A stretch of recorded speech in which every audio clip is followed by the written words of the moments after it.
এই ভিডিওটা 30 মিনিট পর নেওয়া হচ্ছে, যে আমাদের টেস্টিং শুরু করেছি। পুরো একদম সিলপ্যাক আছে, কোনো জায়গায় কোনো গ্যাপ বা কিছু নেই।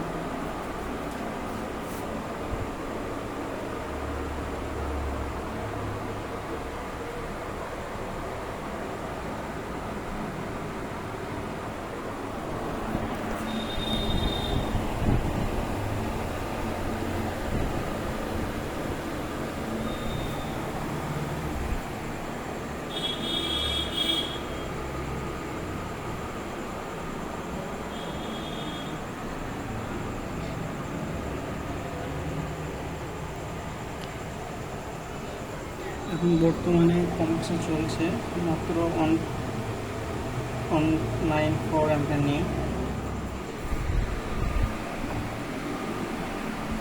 আর এই যে কম্প্রেসর সেট করা আছে 6-এ, আর এর হিউমিডিটি আছে এখন বর্তমানে 99 এবং টেম্পারেচার আছে 18.3।